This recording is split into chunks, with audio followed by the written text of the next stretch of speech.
Welcome to Douglas Wilson's The Plodcast. Before we get started, I wanted to announce that available now for pre-order is Pastor Wilson's Productivity. Are you looking to be more productive in 2020?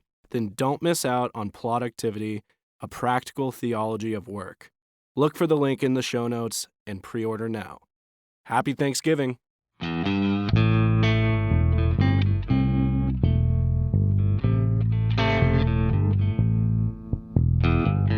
Yes, God. God don't never change. He's God.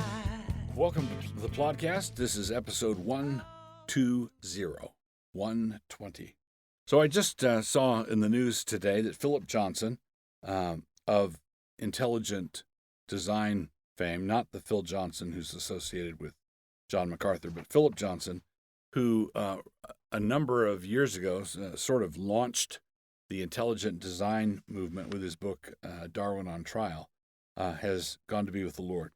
So I want to talk a little bit. I want to thank God for the impact of Johnson's life and ministry and evaluate it. Well, I'm just very grateful for the impact that Johnson had. That doesn't mean agreement on every detail, but I think a net evaluation of the impact he had. It's been his impact, his writing, his work has been far more damaging to Darwin and Darwinism than the other way. So I met Philip Johnson once. He came here and spoke here in Moscow and had dinner. I had dinner with him with some others, and one of the things that he said that was kind of surprising to me, but then on reflection, it wasn't at all. He said, he wrote what he did. His critique of Darwin. I should back up. Philip Johnson was a lawyer by training. He was not a scientist. He was a lawyer, and his book was simply analyzing some of the fundamental arguments he was that undergird Darwinism. And Philip Johnson told us that he had done this, written this book and framed it in such a way that he didn't really get into the differences between young Earth creationists and old Earth creationists, or maybe even some of the biologos people, the theistic evolutionists. He said he didn't want that to be the divisive sort of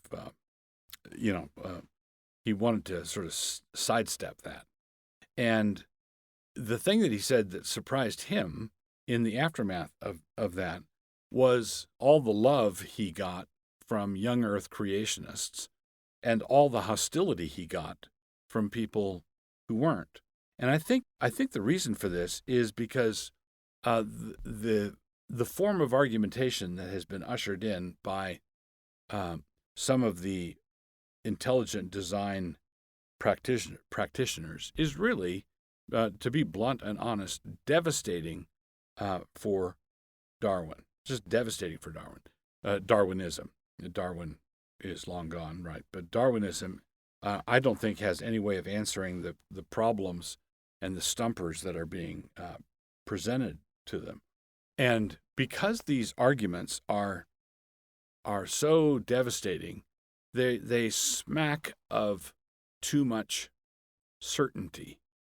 And if you look at the broad sweep of non-Darwinists or anti-Darwinists, an intelligent design advocate at the top of his game is exuding as much certainty as a young Earth creationist who was steeped in the ranks of fundamentalism. And I think that some of the compromisers or the temporizers on the Christian side, when it comes to the doctrine of creation and the collision between creation and evolution, the thing they really don't like is certainty. The thing they really don't like is this is the way it is. Sorry. If you take Michael Behe's writings, it's slam dunk. Look, there's a God. Deal with it. Or Douglas Axe has a wonderful book called Undeniable, and that title sort of says it all. Undeniable.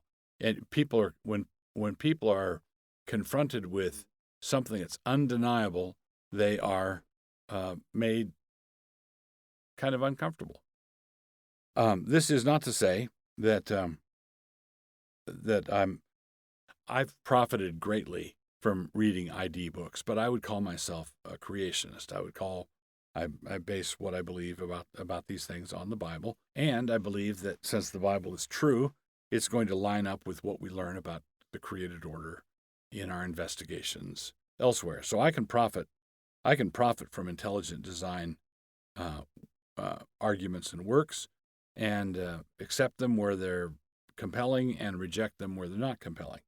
So here's one. Let me just mention one area where I think some ID advocates are misstepping, and that is people are saying all we're saying is that these things that we're studying exhibit design. We are not saying who the designer is. So one evolutionist scientist said, yes, we're not mock this position, I think rightly, by saying, yes, we're not saying that God is the designer. We're not saying that God is the person behind this intelligent design, she said mockingly. We're just saying it's someone with the same skill set. It reminds me of Mark Twain's joke about we now know that Homer was not the author of the Iliad. It turns out it was another blind Greek poet with the same name. So basically, whoever this designer is has the same skill set that God does. Or if you let's say you postulate, no, it could be super aliens. These super aliens came down X number of years ago, and they did all these things that exhibit design. It could be that. Well, the problem with that kind of a kick the can down the road problem is that these super aliens themselves need to be accounted for. They exhibit design. So if the designer is inside the cosmos, if the designer is inside the created order, then that designer is exhibiting design himself and needs to be accounted for. And the only way out of this is to simply say, look, it's God. Look, it's God behind everything. There's been a torrent of intelligent design books that have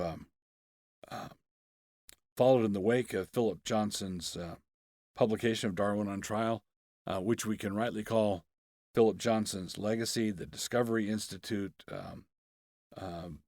Meyer, Behe,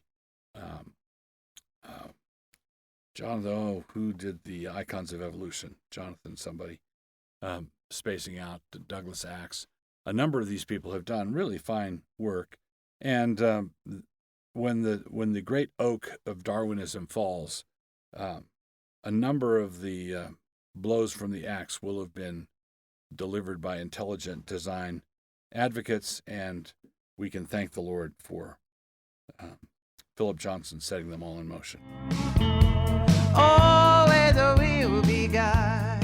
So continuing on with our podcast, episode 120, we come again to our hamartiology section. And this is our study of sin, working our way through the Greek New Testament. The Greek word harpax, Harpax, harpax, refers to a devouring kind of greed, the sort that is willing to put the screws to others in pursuit of the money it wants. In one place, the Authorized Version translates it as ravening. In 3 other places, closely spaced, it renders it as extortioners. Jesus warns us about the greedy side of false prophets. Just follow the money. In Matthew 7:15, Jesus says, "Beware of false prophets, which come to you in sheep's clothing, but inwardly they are ravening wolves." There's our word, ravening wolves. False teachers don't literally eat people. And we shouldn't make it too much of a spiritual metaphor either, where we take it as talking about the devouring of their souls. False teachers devour their wallets, devour their bank accounts. False teachers fleece the flock. They devour the substance of the people that they are pursuing. The proud Pharisees exulted in the fact that the proud Pharisee, exulted in the fact that he was not like one of these people. He was not an extortioner, he said. This is in Luke 18:11. The Pharisee stood and prayed thus with himself, God, I thank thee that I am not as other men are, extortioners, there it is, unjust, adulterers, or even as this publican. The publican was a tax collector, which meant that he was a legal extortioner. They were basically quislings. They were people who were Hebrews that were collaborating with the Roman government. The Roman government said, you're authorized to collect taxes for us, and so this is the amount we want, and anything you get that's above that, you can skim, you can keep. So the tax gatherers would really put the screws to the people, and they had the force of the law behind them. So basically, extortioners and blackmailers would be people who are doing this off budget, people who are doing this, not with a badge. The publicans or the tax collectors would be people who are extorting money with a badge. And the Pharisee said, God, I thank you that I'm not an extortioner or even as this publican is, who is another kind of extortioner. Paul uses the same word to describe what it was like out in the world of paganism. He said, in effect, that dealing with such robbers is simply the cost of living in a world like ours. So he says in 1 Corinthians 5:10, yet not altogether with the fornicators of this world, or with the covetous, or extortioners, there's our word, or with idolaters, for then must ye needs go out of the world. So Paul is saying, I told you to stay away from bad company. I told you to not hang out with seedy lowlifes. But then Paul says, I wasn't talking about non-Christians. I wasn't telling you to stay away from non-Christians. I was telling you to stay away from Christians who are living that way. Okay? And he says here in 1 Corinthians 5:10, if I were telling you to stay away from non-Christians who are like that, then you'd have to leave the planet. You have to go out of the world. So by this, he did not mean that we should be willing to keep company with such people in the church. That would be intolerable, as we see in the next verse. So Paul says you should be willing to keep company with extortioners. You should be willing to keep company with idolaters if it's out in the marketplace, if it's out in the forum. But he did not mean that we should be willing to keep company with such people who name the name of Christ. That would be intolerable. And that's in verse 11. But now I have written unto you not to keep company if any man that is called a brother be a fornicator, or covetous, or an idolater, or a railer, or a drunkard, or an extortioner, there's our word, with such an one know not to eat.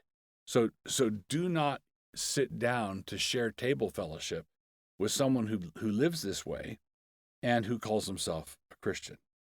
Okay? In the next chapter, after warning us about Christians engaging in lawsuits against fellow believers in front of unbelievers, he shows us how serious this sin actually is. It is a bar against the gates of heaven. He says in 1 Corinthians 6:10, nor thieves, nor covetous, nor drunkards, nor revilers, nor extortioners shall inherit the kingdom of God. So my book review for episode 120 of our podcast is a book by a woman named Nemeth, last name of Nemeth, Nemeth, and the book is entitled In Defense of Troublemakers. In Defense of Troublemakers. Now, this is not a defense of bomb throwing, but it is it's an argument that wants to lean against the idea that you want to get what corporate America calls buy-in from every department, or buy-in from everybody. Everybody's got to sign off. Everybody agrees. Now, of course, in the Bible, like-mindedness is a good thing. The Bible exhorts us to like-mindedness. We ought to cultivate like-mindedness. But we want a genuine like-mindedness that's grounded in the truth, and we want to get to the truth first before we get to the like-mindedness. What this woman helpfully shows she cites a number of experiments and experiments conducted by psychologists that evaluate how people handle the dissenter, how people handle it when someone dissents. I'm reminded of a cartoon I saw many years ago where someone's sticking his head out of a jury room, speaking to the bailiff out in the hallway, and he asks for, we'd like 11 hamburgers and 1 grilled cheese. So you've got this one holdout in the jury room. Now, what Nemeth does in this book is shows how genuine, passionate dissent improves the decision making. This does not presuppose that the dissenter is correct. What it means is that if the dissenter is wrong and eventually overridden, he's overridden for the right reasons. He's overridden in such a way as to have the decision-making process be a lot more defensible than it was. So, and the sorts of experiments that they would do is they would bring people in to have them identify a color, let's say, and they'd have, is this blue-green or is this blue? And they would put in these groups one person who would purposely see the wrong color, argue, someone who would argue the case and, go to the mat for it. Now, she describes multiple scenarios, multiple tests, multiple ways of processing this, and she sees that when there is someone who digs in their heels, they lock their knees, dig in their heels, and say, "No, I'm not. That's not what I'm going to say. I'm not going to go along with you just because you all said it." The majority is benefited or blessed by this, whether or not the dissenter is factually correct. Now, she also spends some time talking about you may be familiar with the term the devil's advocate. And this comes from the Roman Catholic Church, in the process of canonizing someone, and in Roman Catholic theology, when someone is canonized, the declaration is made by the church that this person is known to be in heaven. All right, so, and that's in Roman Catholic theology, that's a saint. The saints are those who are in heaven. For Protestants or evangelical Protestants, the saints are all the people filling up the pews. The saints are the parishioners, the congregants, the members of the church. But in Roman Catholic theology, a saint is someone known to be in heaven. And when the church makes the declaration of someone that they're known to be in heaven, that person has been canonized. And what they would do when they went through this process of examining that person's life and did they do any miracles and so on, they would appoint someone to oppose the process, and that appointed person who was opposed to the process was called the devil's advocate. So the devil's advocate is the person who takes up the contrary position just for the sake of having the contrary arguments expressed. And these tests that they've done have shown that the presence of devil's advocates, because everybody knows that it's not opposition that is heartfelt opposition. The person's opposing it because they're the devil's advocate, and that's their job. So that it doesn't have the same salutary effect on the whole decision-making process. So, in defense of troublemakers, if you like reading, it was not a slog to read through.